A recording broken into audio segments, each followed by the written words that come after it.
Bom dia a todos. Sejam bem-vindos a mais um culto, sejam bem-vindos à casa do Senhor. É muito bom podermos estar aqui hoje, esta manhã,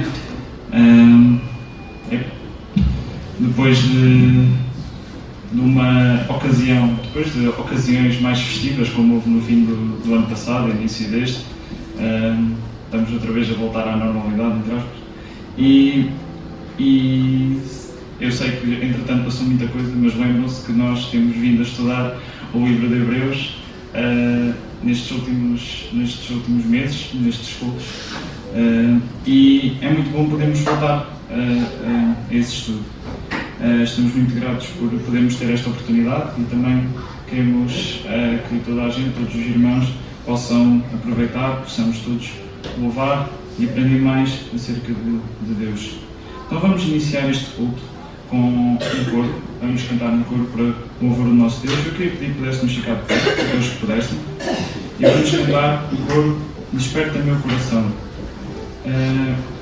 Este coro é literalmente dirigido para Deus, é quase como se fosse uma oração que mostra o nosso desejo, ou o que deve ser o nosso desejo quando vimos aqui à casa do Senhor ou em qualquer circunstância da nossa vida. Neste momento, quando lemos a Sua Palavra, o que nós queremos é ver, queremos testemunhar da Sua glória, queremos aprender mais. E é isto que este coro fala. Desperta meu coração, Deus, eu quero ver-te. Que possamos realmente estar com o desejo de ver, de testemunhar esta glória e de aprendermos mais sobre Deus. Então vamos cantar este coro todos juntos.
neste ambiente de louvor e de adoração, por este desejo, eu queria pedir à minha avó que pudesse nos dirigir uma palavra de oração, agradecendo e louvando por tudo aquilo que vai acontecer aqui esta manhã.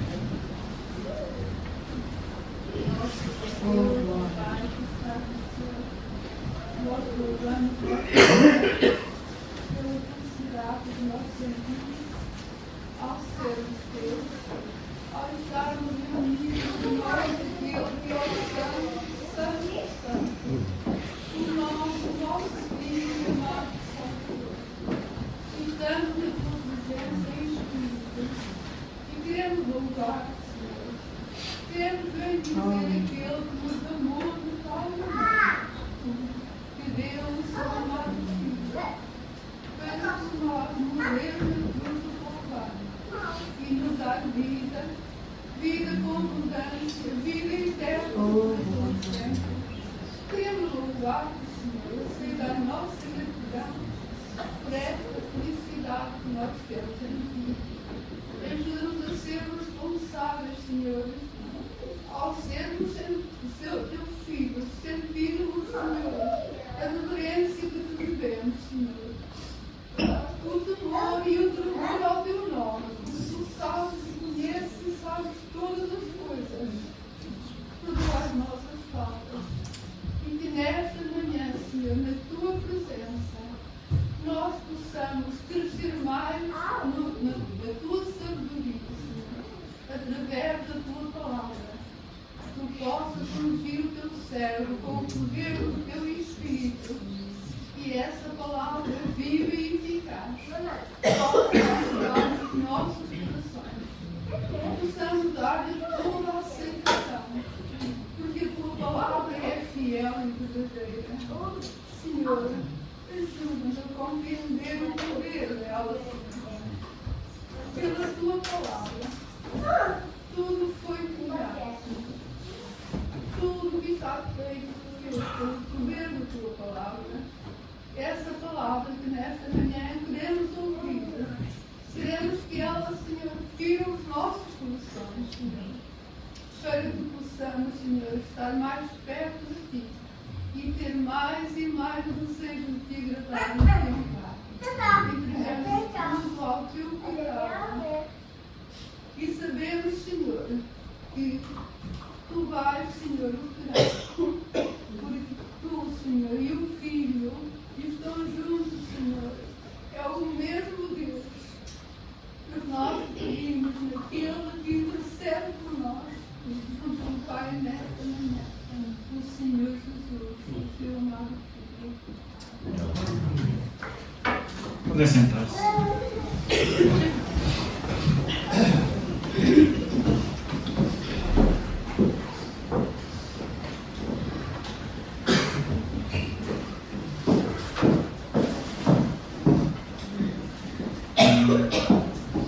Espero que todos estejam aqui mesmo, eu incluído, não é? Com foco, com concentração, com desejo de Deus despertar cada coração, pois é muito bom nós podermos ter estes momentos em que ouvimos da palavra de Deus, em que podemos explorar mais acerca de quem Deus é, do seu caráter, as suas características, o impacto que isso tem para a nossa vida. E, como eu disse no início, nós temos feito isto no livro de Hebreus, nestes cultos, nestas séries que nós estamos a fazer, e tem sido um desafio. Eu sinto que todos nós aqui temos sido desafiados por este livro. Eu sei que é um livro que é bastante conhecido, mas ao mesmo tempo também é um livro que pode ser complicado quando se lê só assim. É um livro carregado de muito simbolismo, muitas comparações, muito sumo para extrair, não é? E é mesmo bom nós podermos juntos nestes últimos meses estarmos a explorar, a ver como é que aquelas palavras escritas há tanto tempo podem ter um impacto tão grande na nossa vida hoje em dia. E para isso, hoje nós temos o Carlos, que eu convidei e que ele aceitou o convite, que veio lá de Eiras. Obrigado, Carlos, por teres aceito este desafio, porque eu sei que é um desafio, porque o livro é mesmo interessante, mas só que é sempre um desafio. explorar e aprender, e portanto nós estamos ansiosos e desejosos por ouvir de Deus esta manhã. Queria dar as boas-vindas a todos aqueles que estão connosco pela primeira vez. Eu já ouvi a minha irmã, que está connosco pela primeira vez, seja muito bem-vinda. E outros anúncios. Relembrar os pedidos de oração que têm vindo a ser feitos, que estão a ser projetados neste momento. Nós sabemos de irmãos e irmãs que estão com mais dificuldades, tanto a nível de saúde como noutros níveis, que possamos ser ajudas, que possamos ser ombros amigos e que possamos também levar estas súplicas em oração aos pés de Deus. Apenas Ele tem o poder para intervir, se for da sua vontade, portanto, confiamos nele, mas não nos esqueçamos de orar por estes nossos irmãos e amigos. De outros anúncios, o irmão Inácio trouxe, ou tem vários calendários docemente, tanto os normais como também para crianças, penso eu, e se quiserem no fim, podem falar com ele, se quiserem levar. Outra coisa, hoje às 4 da tarde será a reunião de igreja, portanto, aqui na igreja, portanto, quem quiser vir, a reunião de igreja hoje às 4 horas. Não sei se continua as reuniões de oração à quarta-feira, sim, às 10h30, não é? No antigo horário do estudo dado pelo Anderson. Enquanto ele está lá no Brasil, tem sido as reuniões de oração, portanto, qualquer irmão que tenha disponibilidade, quarta-feira, às 10h30 da manhã, aqui na igreja, reunião de oração. De outros anúncios, penso que não há mais anúncios. Se alguém tiver algum anúncio, por favor, faça sinal. Não? Ok. Então vamos continuar com este período de louvor e adoração. Nós, até agora, no livro de Hebreus, temos explorado muita coisa diferente, mas acho que todos já conseguimos compreender que há uma espécie de tema em comum. O tema em que Jesus é suficiente, ou Jesus é maior do que tudo o resto. E depois faz imensas comparações, e certamente será sobre isso a parte inicial que nós temos vindo a estudar. E isso é importante não só em termos históricos, em termos mesmo doutrinários, que de facto Deus, de facto Jesus é o mais importante, o melhor, o mais perfeito do que qualquer sistema sacrificial ou qualquer sacerdote, mas também deve ser uma realidade nas nossas vidas. E a próxima música que vamos cantar é sobre isso mesmo. O próprio título da música já inicia sobre o que é música. Cristo basta para mim. Quantos de nós é que podemos dizer que Cristo basta para mim, para nós? É um desafio. Porque de facto Jesus é superior a tudo e também é suficiente. Então nós, enquanto cristãos, Jesus deveria ser suficiente para nós. Deveria ser a partir dele que fluem todas as outras coisas. E muitas vezes nós temos as prioridades trocadas, temos estes lugares trocados, e é algo que nós devemos atentar e é algo que nós devemos lembrar. Que realmente estas palavras que cantemos, que vamos cantar agora juntos nesta música, possam nos motivar a perseverar e a todos os dias lembrarmos que Cristo é suficiente para nós. Cristo é suficiente quando nós estamos bem, Cristo é suficiente quando nós estamos mal, em todas as fases da nossa vida. Cristo é suficiente, Cristo basta, e é apenas nele que podemos encontrar tudo aquilo que nós precisamos, toda a nossa segurança, toda a nossa alegria, toda a nossa paz. Então, eu pedi que pudéssemos ficar de pé, que os que pudessem, e vamos cantar todos juntos este coro: Cristo basta para mim.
dizer isto com convicção, que efetivamente tudo o que nós precisamos está em Jesus. Que não sejam apenas palavras saídas da boca para fora. Pois isso é, talvez, um dos nossos grandes inimigos. Nós dizermos coisas e professarmos grandes coisas que nós, quando as professamos, até se nos esquecemos do significado tão profundo que tem. O que é que significa, efetivamente, Cristo bastar? É algo muito grande, não é? Muito profundo, enraizado e que deve afetar todas as áreas da vida. Então que possamos dizer isto com convicção e se ainda não temos ou se estamos numa fase em que às vezes é difícil dizer isto, possamos pedir ajuda a Deus, possamos pedir fé, possamos pedir confiança para que possamos efetivamente nos satisfazermos de forma completa em Jesus e não em nós próprios, nem naquilo que o mundo tem para oferecer. Antes de ouvirmos a palavra de Deus, vamos cantar mais um hino, e este hino vem na sequência daquilo que nós temos vindo a dizer também. É apenas em Cristo que nós podemos ter paz, é apenas em Cristo. O hino chama-se Somente em Cristo, é um hino bastante conhecido, um hino que fala sobre todo o sacrifício que Jesus fez e que as últimas palavras deste hino são muito impactantes para nós. A última estrofe diz assim: culpa não há nem medo algum, é o poder de Cristo em mim. Nas suas mãos entregue está o meu destino até morrer. Não há poder nem mal nenhum que vá tirar-me da sua mão, até voltar a me chamar, firme estou no seu amor. Isto é uma convicção bastante forte, é uma verdade, e que quando nós temos esta convicção, realmente sentimos uma sensação de segurança, de paz, como não é igual.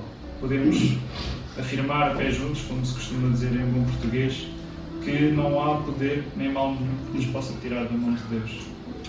É algo muito forte, mas é algo que nós acreditamos e é algo que nos dá segurança, mesmo nas nossas falhas, mesmo nas nossas inseguranças, podemos ter esta confiança em Deus.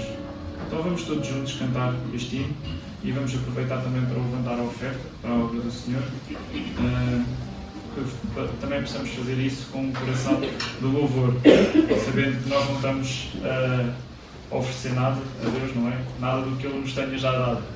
Tudo aquilo que nós temos é dele e isto é uma maneira de nós podermos adorar e contribuir para a sua obra aqui na Terra. Então vamos todos entoar, pensando na letra deste hino, Somente em Cristo.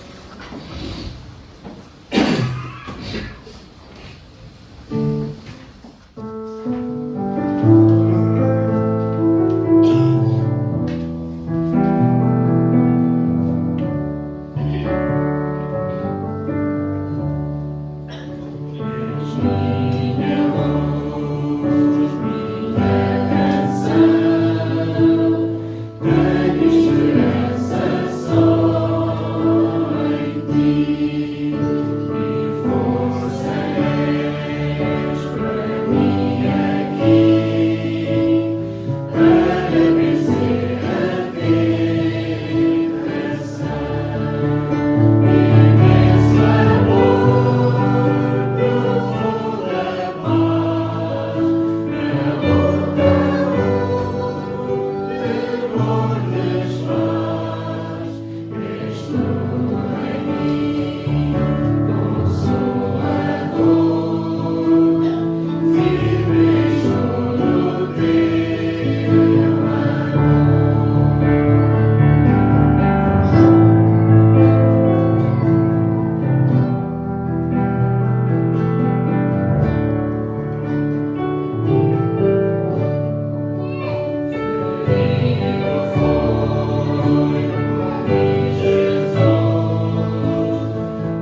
altura de ouvirmos a mensagem que Deus tem para nós esta manhã. Eu queria chamar o Carlos aqui à frente.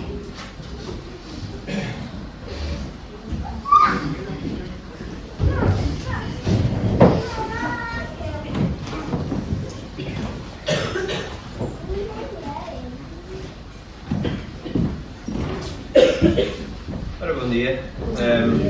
É bom estar convosco. É bom ainda ser convidado para reuniões de jovens. Eu não dei dinheiro nenhum ao Tiago, está bem? Eu não subscrevo nada. Ainda não é necessário, para já. Não é fácil, não estamos a viver tempos fáceis. Que o diga o príncipe Harry, aquela pobre vítima. Não está a ser nada fácil para ele. Mas falando mais a sério, não está a ser fácil ser ucraniano ou até ser russo. Não está a ser fácil ser mulher em países maioritariamente islâmicos, como o Irão ou o Afeganistão. E não está a ser fácil ser cristão em todas estas condições. Estava a ler um artigo na BBC e o título era algo do género: cristãos colocaram como alvo o lugar de nascimento de Buda no Nepal. Então, o título parece que os cristãos estão a atacar o Nepal. E foi giro ler o artigo, e de facto há muitos cristãos agora no Nepal. As estatísticas deles, 1951, quantos cristãos? 0. Agora, 545 mil cristãos. E quem são os missionários? Cristãos da Coreia do Sul, que estão a ir para lá. E há uma lei de anticonversão, ou seja, que não podes converter pessoas da sua religião. E há um pastor que fala, ele já foi acusado várias vezes. Uma das acusações foi de suborno, de subornar pessoas para elas se converterem ao cristianismo. E ele diz: não sou eu que converto. Se eu conseguisse converter, a primeira pessoa que eu converteria seria a minha mãe. Ela tem 92 anos.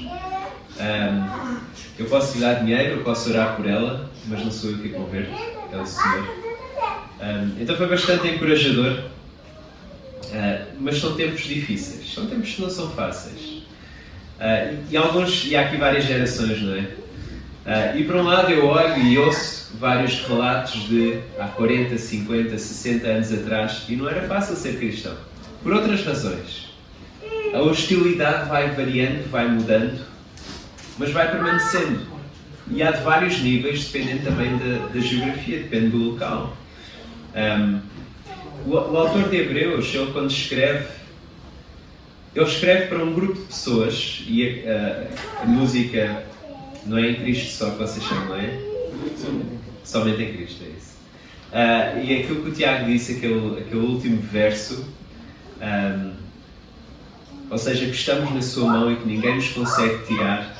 A outra música, Cristo basta para mim, seguir a Jesus Cristo, não volto atrás. É isso que ele está a dizer, o autor de Hebreus. O seu principal foco é dizer a esta comunidade de cristãos: não voltem atrás, não vale a pena. Não vale a pena. Cristo é melhor, Cristo é maior do que tudo o resto. Eles estavam a ser tentados a esconder a sua fé. E não sei se já sentiste esta tentação de esconder um pouco a tua fé. Só um pouco. Só para ser um bocado mais fácil os relacionamentos. Só para ser um bocadinho mais fácil o local de trabalho. Só para ser um bocadinho mais fácil o desporto. Mas esconder um bocadinho. Aquela navegação anónima no Google, ou aquele desligar da câmara nas reuniões Zoom, é esconder algo de nós um bocadinho, e somos tentados a fazê-lo. Ou ficar mais por casa. Há uma música dos Violinda que eu gosto muito, em que a Ana Bacalhau ela canta: muda de nível, sai do estado invisível, põe um modo compatível com a minha condição, que a tua vida é real e repetida, dá-te mais que o impossível se me deres a tua mão. Sai de casa e vem comigo para a rua, Vem que essa vida que tens, por mais vidas que tu ganhes, é a tua que mais perdes, se não vais.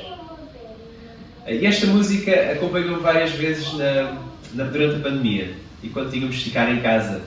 Eu queria cantar esta: sai de casa, vem cá para fora. E de certa forma, ela está a dizer também a esta comunidade de cristãos, o que o autor está a dizer é: não escondam a vossa fé. Venham vivenciar a vossa fé, senão vão ficar a perder. Bom, a passagem que nós temos para hoje está no capítulo 4. Não, é capítulo 5. Eu queria ver as pingas de suor ali no Tiago. Capítulo 5, versículo 11 ao capítulo 6, até ao final do capítulo 6. Então, capítulo 5, versículo 11, diz assim: a esse respeito temos muitas coisas que dizer, e difíceis de explicar, porquanto vos tendes tornado tardios em ouvir. Pois, com efeito, quando devias ser mestres, atendendo ao tempo decorrido, tendes novamente necessidade de alguém que vos ensine de novo quais são os princípios elementares dos oráculos de Deus. Assim, vos tornastes como necessitados de leite e não de alimento sólido. Ora, todo aquele que se alimenta de leite é inexperiente na palavra da justiça, porque é criança. Mas o alimento sólido é para os adultos, para aqueles que pela prática têm as suas faculdades exercitadas para discernir não somente o bem, mas também o mal. Por isso, pondo de parte os princípios elementares da doutrina de Cristo, deixemos-nos levar para o que é perfeito, não lançando de novo a base do arrependimento de obras mortas e da fé em Deus, o ensino de batismos e da imposição de mãos, da ressurreição dos mortos e do juízo eterno. Isso faremos, se Deus permitir. É impossível, pois, que aqueles que uma vez foram iluminados e provaram o dom celestial e se tornaram participantes do Espírito Santo e provaram a boa palavra de Deus e os poderes do mundo vindouro e caíram, sim, é impossível outra vez renová-los para o arrependimento, visto que de novo estão crucificando para si mesmos o Filho de Deus e expondo-o à ignomínia. Porque a terra que absorve a chuva frequentemente cai sobre ela e produz erva útil para aqueles por quem é também cultivada, recebe bênção da parte de Deus. Mas se produz espinhos e abrolhos, é rejeitada, e perto está da maldição, e o seu fim é ser queimada. Quanto a vós outros, todavia, ó amados, estamos persuadidos das coisas que são melhores e pertencentes à salvação, ainda que falamos desta maneira. Porque Deus não é injusto para ficar esquecido do vosso trabalho e do amor que evidenciastes para com o seu nome, pois servistes e ainda servis aos santos.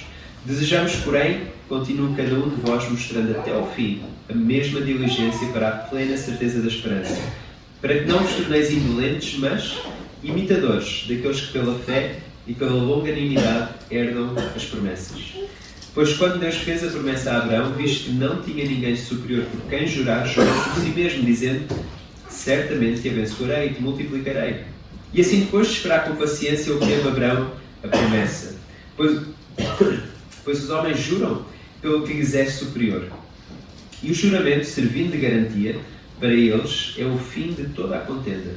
Por isso, Deus, quando quis mostrar mais firmemente aos herdeiros da promessa a imutabilidade do seu propósito, se interpôs com juramento, para que, mediante duas coisas imutáveis, nas quais é impossível que Deus minta, forte alento, ou ânimo, tínhamos nós que já corremos para o refúgio, a fim de lançar mão da esperança proposta, a qual temos por âncora da alma, segura e firme, e que penetra além do véu, onde Jesus, como precursor, entrou por nós, tendo-se tornado sumo sacerdote para sempre, segundo a ordem de Melquisedeque.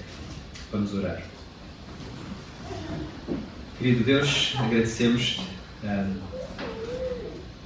porque tens falado nos últimos tempos através de Jesus. Já falaste de várias maneiras e comunicas de várias maneiras, mas falas connosco de forma suprema através do teu Filho. Agradecemos-te por isso. Agradecemos porque através da tua palavra nós podemos ouvir-te a ti, ouvir ao teu Filho. E Senhor, ajuda-nos a isso mesmo, ajuda-nos a ouvir a tua palavra. Ajuda-nos a que o nosso coração seja transformado pelo poder da tua palavra. Ajuda-nos a permanecermos firmes na Tua Palavra. E por isso nós pedimos a Tua ajuda, pedimos o Teu auxílio, para que o Teu Espírito nos guie em toda a verdade. E, Senhor, que possamos ser desafiados e encorajados esta manhã. Oramos em nome de Jesus. Amém. Vamos ter três pontos e eles estão todos focados na palavra e há a necessidade de ouvir a palavra. É isso que vemos nos primeiros versículos, nos 11 a 14. Há a necessidade também de esperar na palavra. E por fim, a necessidade de continuar na palavra. Não sei se conhecem a história do Peter Pan. Ele é o jovem eterno que rejeita ser adulto. Ele prefere uma terra imaginária, que não existe, a terra do nunca. Ele prefere estar com crianças em vez de estar com adultos. Em vez da Wendy, ele prefere estar com crianças. A Wendy quer viver no mundo real e quer ter filhos e quer crescer e amadurecer. E se é jovem, estás a pensar: boa, Peter, é assim mesmo. Força, mano, estamos contigo. Fica jovem para sempre. Não precisas da Wendy para nada, não envelheças, continua só a brincar. E de facto eu estava a ler uma análise psicológica, ou de um psicólogo, à história do Peter Pan. E a pessoa estava a dizer que é normal até o Peter Pan ter aquela atitude, porque o único adulto que ele conhece é o Capitão Gancho. É o homem que tem um gancho numa mão. E o Capitão Gancho é aquele adulto que ele não quer ser. O Capitão Gancho é aquele que tem os dias contados. E eu de facto não sabia que havia um relógio no crocodilo. Supostamente o crocodilo que lhe come a mão tem um relógio que significa aquele simbolismo que o tempo está a chegar ao fim. Enquanto adulto estás prestes a passar para a velhice e a morrer. Claro que o Capitão Gancho não ia ficar velho, ele ia só morrer. E o crocodilo é a morte.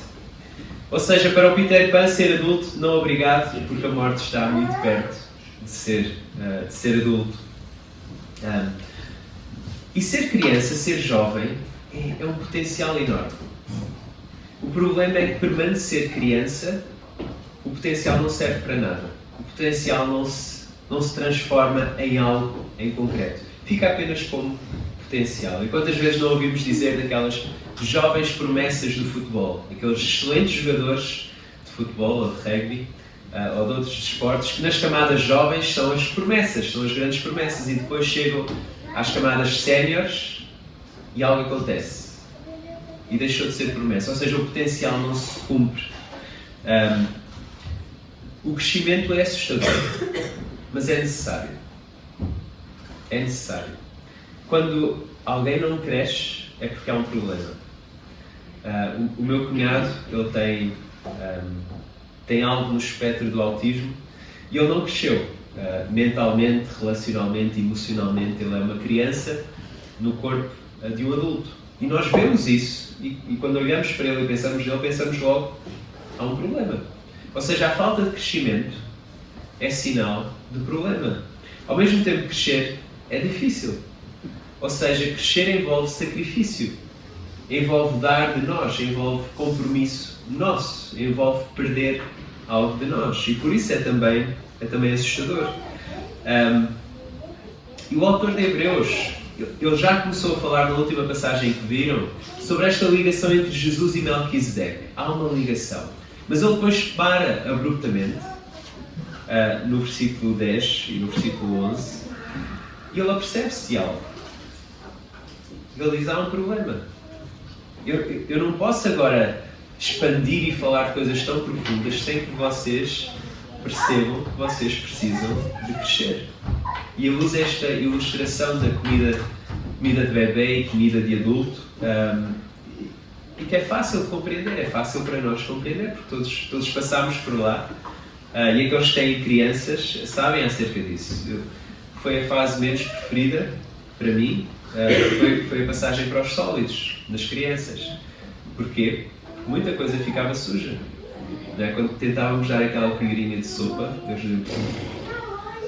eu não gostava nada. Também não gostava nada de provar comida sem grandes condimentos. Não é? Tínhamos de provar para ver se estava quente, se estava frio, se tínhamos de aquecer mais um bocadinho. No terceiro filho já não nos importamos muito com isso. Se estiver fria, está fria. Mas é uma fase necessária ao crescimento. Não é fácil, mas é necessária.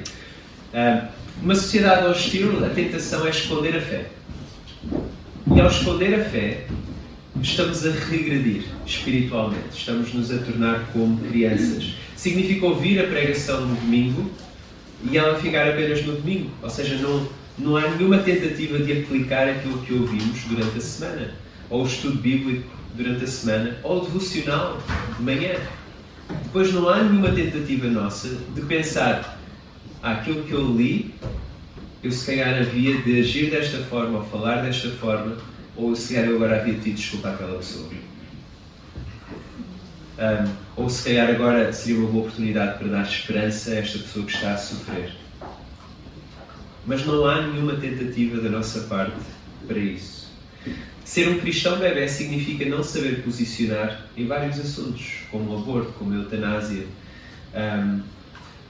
Significa que, se calhar, nem entendemos bem o nosso poder político, a nossa intervenção na sociedade com o nosso voto. Significa, talvez, até nem compreender que os políticos são, de alguma forma, necessários, mas não são messias. Então não sabemos agir enquanto cristãos em todas estas esferas. No versículo 14 também nos dá esse exemplo, não sabemos distinguir o bem e o mal. Significa até que não entendemos bem o valor do conhecimento, não é? Vivemos, a maioria de nós, na cidade do conhecimento, a cidade dos doutores, a cidade das licenciaturas, dos mestrados, dos doutoramentos, dos conservatórios, a cidade dos títulos, senhor engenheiro, senhor doutor. E pensamos, isto é o valor máximo da vida. Quando não é. Quando não é. Mas se somos cristãos crianças, bebés, não nos sabemos posicionar em várias destas áreas.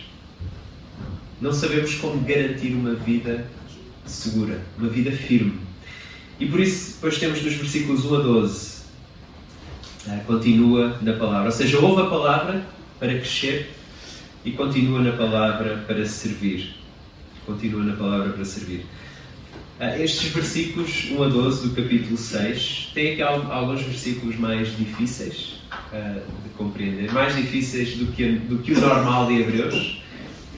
Eu diria que Hebreus, uma vez compreendido, é muito fixe. Tornou-se um dos meus livros preferidos e às vezes quando penso em amigos conhecidos católicos ou de outras religiões, o livro de Hebreus são os primeiros versículos que às vezes vêm à minha cabeça para dar encorajamento e para desafiar também. Eu não sei se sabem o que é feito da Greta. Porquê a Greta? A Greta é quase aquela Peter Pan, não é? Se eu vos perguntasse que idade é que ela tem, não sei se iriam dizer 14, 15, alguém sabe que idade é que ela tem? Eu também não sabia. Ela tem 20 anos. 20 anos. A Greta Thunberg, não sei se é assim que se diz. E podemos perguntar, será que ela continua firme nas suas convicções climáticas? Ou não? Será que ela está a fazer a transição para a vida de adulto? Será que ela está na universidade? Será que ela está a fazer alguma coisa com a sua vida? Também na BBC, no site da BBC, havia uma notícia sobre a Greta, em que ela se juntou ao Pinky e ao Brain. Então aquela esperança dela se tornar adulta, eu não sei se vai concretizar com estes nomes. Ela juntou-se ao Pinky e ao Brain num protesto na Alemanha contra o encerramento de uma vila. Ou seja, uma vila iria ser destruída por causa das minas de gás. Ou seja, ela quis e pelos vistos continua a chamar a atenção para os problemas climáticos, o impacto no ambiente. Ou seja, ela está a ajudar a servir os seus colegas ativistas na Alemanha a chamar a atenção para isto. E se calhar podemos pensar, ela se calhar já podia descansar nos louros do passado. Não que ela tenha assim uma vida enorme, comprida, mas se calhar ela já podia descansar. Mas não, ela continua ativa, continua a ir e continua a colocar em prática aquilo em que ela acredita. Em relação à vida de adulto, não sei se ela vai lá chegar, mas ela continua. E é isso que nos versículos 1 a 12 a chamada do autor de Hebreus para os cristãos é continuar, é para continuar. Ele tem um tom mais pessimista quando ele fala acerca da comida sólida e líquida dos bebés e de adultos, e ele agora começa de uma forma mais otimista no capítulo 6. E ele diz o seguinte: de facto, vocês têm as bases, vocês já ouviram as bases e nós não vamos falar novamente nas bases da fé cristã. É o que ele diz no versículo 1 e versículo 2.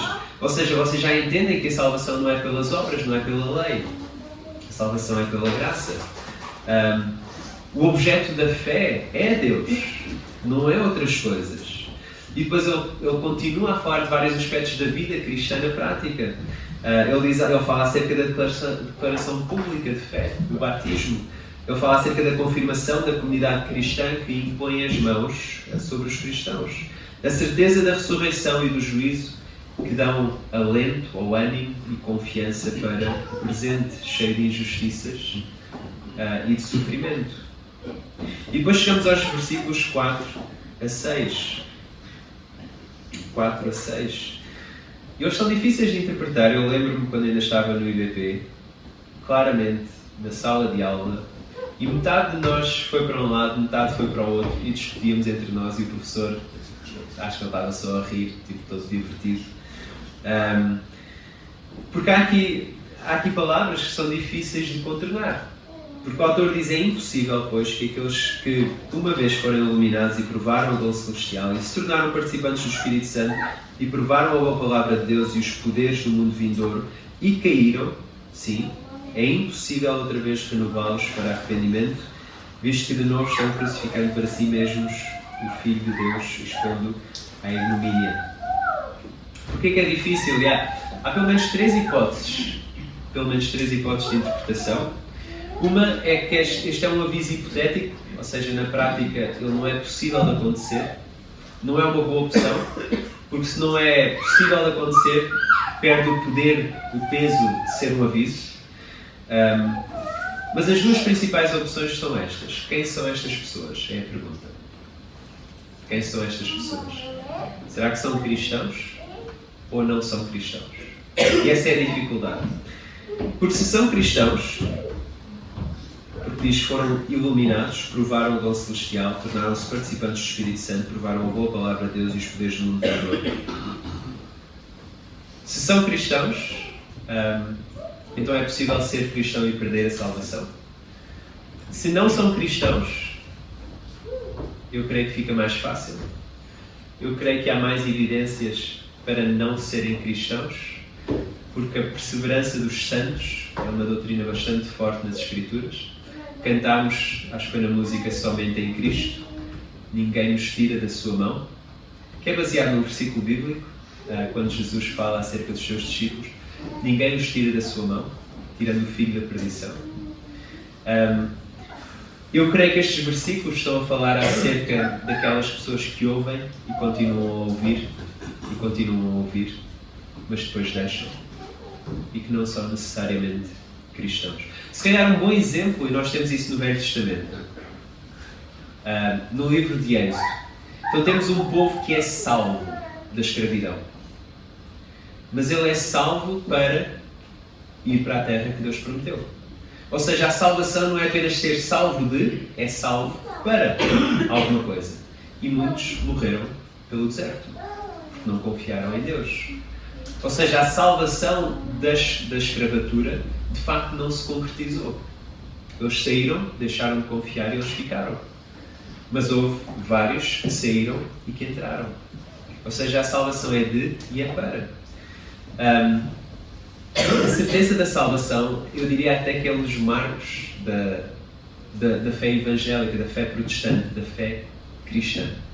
A certeza da salvação.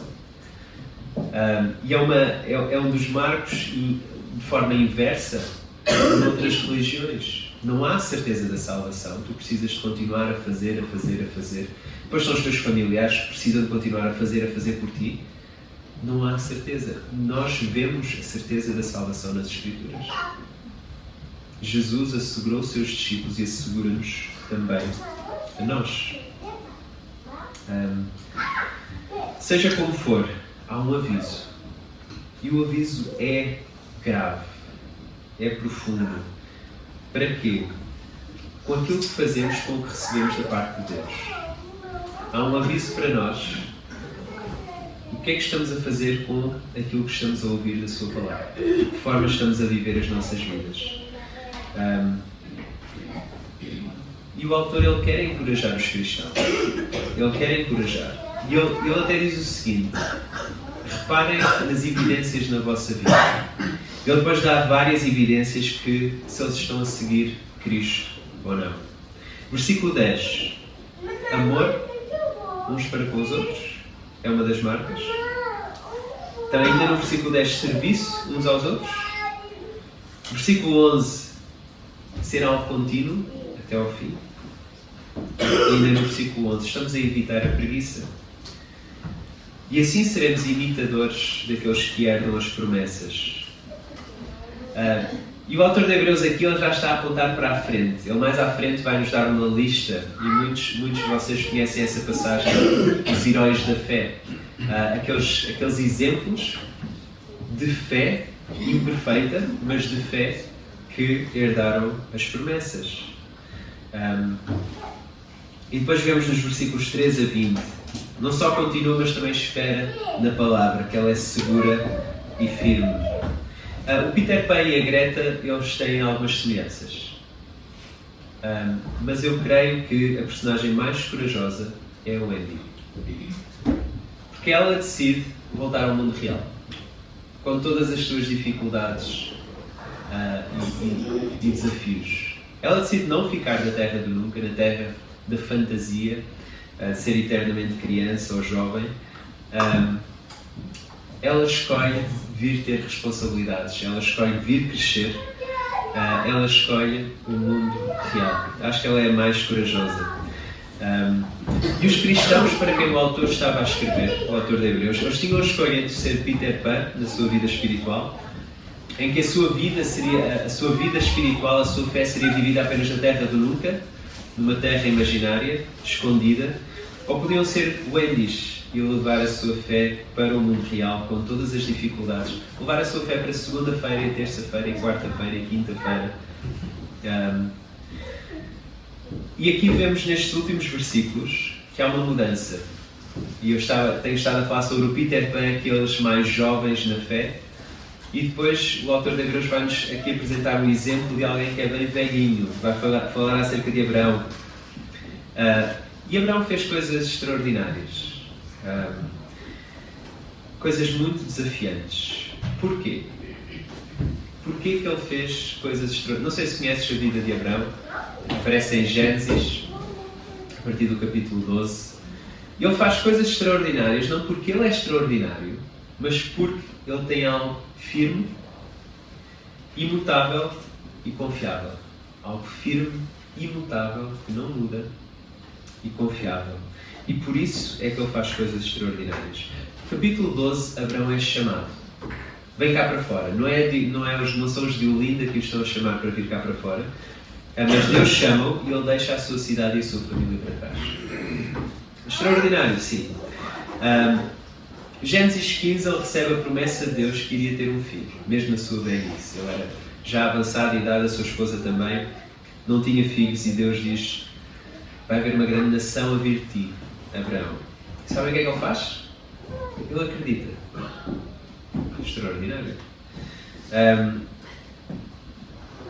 Ele creu em Deus e na promessa de Deus. Antes de achares que Abraão é um tipo espetacular e que nunca conseguirias ser como Abraão, entre estes dois episódios e à volta destes capítulos em Gênesis, Abraão faz muita coisa que não deve. Ele comete muitos erros, várias falhas, porque ele não é perfeito. Até que chegamos ao capítulo 22. Capítulo 22, Abraão já tem o seu filho prometido, já tem Isaac, dado por Deus, e Deus pede a Abraão para o sacrificar, para sacrificar o seu único filho. Abraão tinha-se habituado a ouvir a voz de Deus e a obedecer à voz de Deus. E agora, se calhar, seria a altura em que ele pensava assim: sério, eu agora havia de fazer ouvidos moucos. Agora seria uma boa oportunidade para não colocar em prática aquilo que eu estou a ouvir.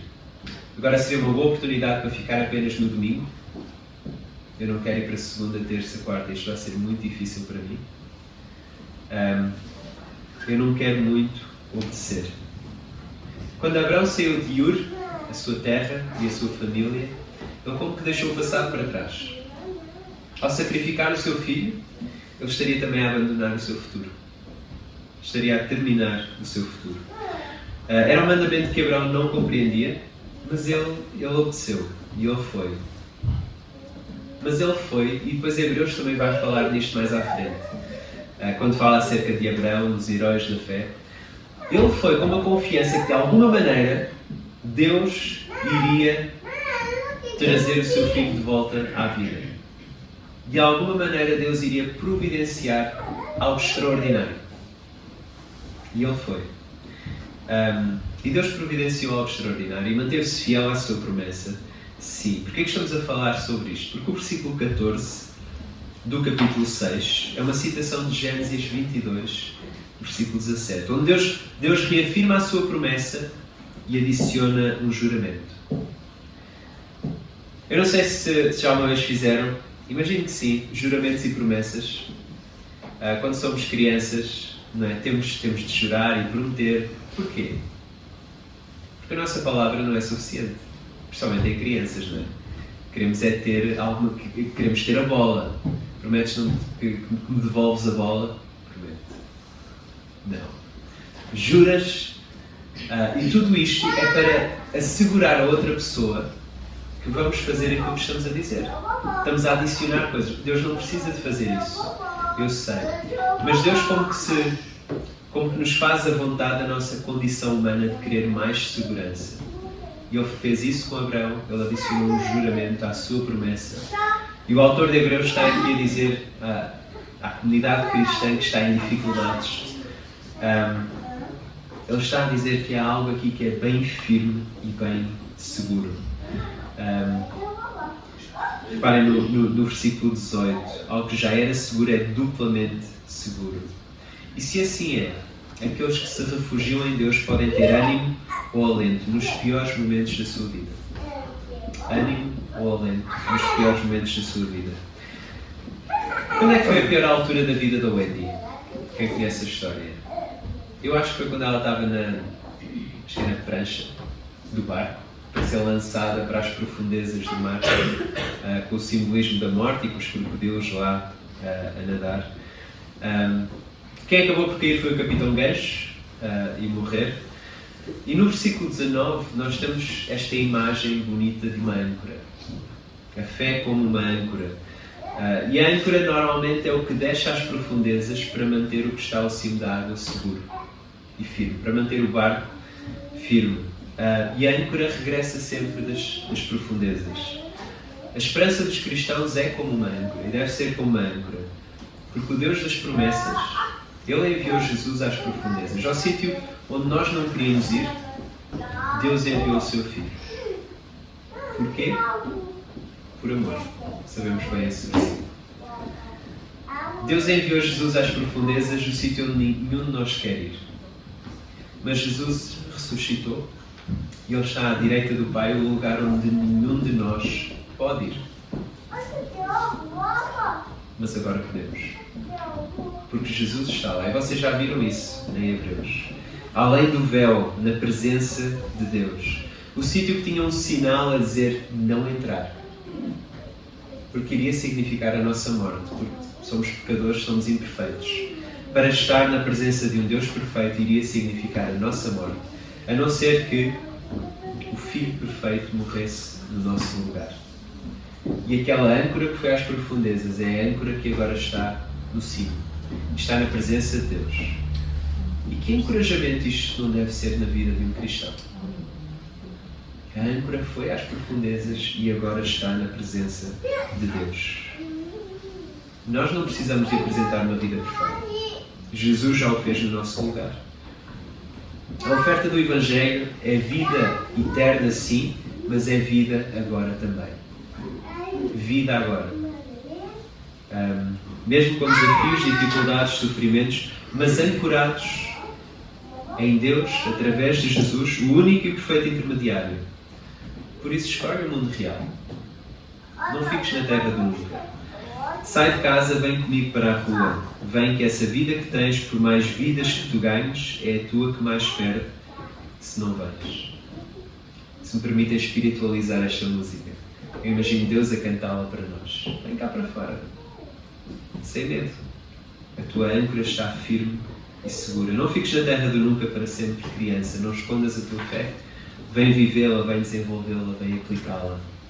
Vem viver. Vamos orar. Querido Deus, queremos agradecer-te pelas boas notícias do Evangelho. Agradecemos que és tu que salvas, és tu que enviaste o teu Filho até nós, sem nós merecermos. Jesus entregou a sua vida perfeita no nosso lugar, no lugar de cada pessoa, de qualquer pessoa. Senhor, ajuda-nos a refletir sobre essas verdades. Que nós não merecíamos, estávamos afastados e através de Jesus nós podemos nos aproximar. Um sítio onde nós não queremos ir, tu já foste. E já derrotaste a morte. A morte já não tem poder sobre nós. Que encorajamento. Agradecemos porque tu não ficaste na morte. Tu ressuscitaste, tu venceste e agora estás à direita do Pai. E temos esta âncora em Deus. Que encorajamento. Isto não é para cada um de nós. Podemos viver as nossas vidas de forma imperfeita até, mas a tentar crescer na nossa fé, no nosso conhecimento de Jesus. A cada dia, a viver a nossa fé no local de trabalho, com os nossos vizinhos, no supermercado, em qualquer lugar.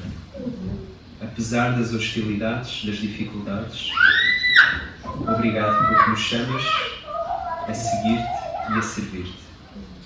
Senhor, agradecemos porque isto é graça que nós não merecemos. Isto é amor que nós não merecemos. Mas tu demonstras esse amor para cada um de nós. Ajuda-nos a ouvir a tua palavra continuamente.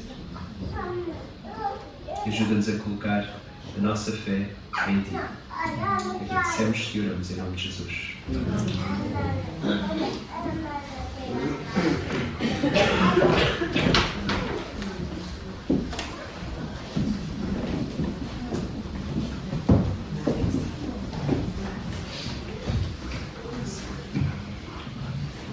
Estamos muito gratos pelo desafio que nós podemos ouvir esta manhã e que realmente possamos aplicar e crescer na nossa fé enquanto cristãos, possamos levar isto para além deste local, deste dia. É um desafio, é difícil, mas é aquilo que nós somos chamados a fazer e que possamos ter ânimo e encorajamento para tal. Queria pedir que pudéssemos ficar de pé para terminarmos este culto e eu queria pedir ao irmão Vitor Sequeira que nos pudesse dirigir uma palavra de oração para terminar este culto. Ó Senhor, nós te queremos agradecer pela fé que tu nos tens dado. Essa fé que é o firme fundamento das coisas que se esperam e a certeza daquelas que se vivem. Senhor Deus, agradecemos-te porque esta fé não é comum a toda a gente. Tantos homens não têm recebido essa fé, mas a nós tu tens dado o dom que nos leva a acreditar que tu és o único Deus verdadeiro e que enviaste o teu amado Filho a este mundo para salvar os pecadores. Mas esta fé pode enfraquecer, podemos ficar frios na fé, podemos desfalecer até, Senhor. Ajuda-nos para guardá-la, de maneira que possamos estar firmes no teu caminho em cada dia. E essa fé que tu deste a Abraão e a todos os outros homens grandes da Bíblia, Senhor, que ela seja uma realidade na nossa vida também, Senhor.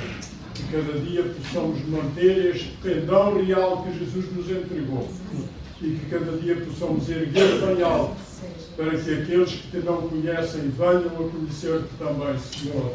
Ajuda-nos que, pelo nosso testemunho, pelo nosso comportamento nesta vida, possamos mostrar que Cristo é o nosso Senhor, que Cristo habita plenamente em nossos corações e que Ele está ainda de braços abertos para receber todo aquele que vai a Ele contrito e arrependido.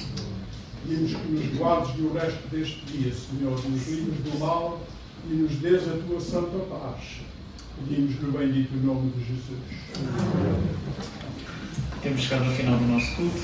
Deus vos abençoe e um bom domingo para todos.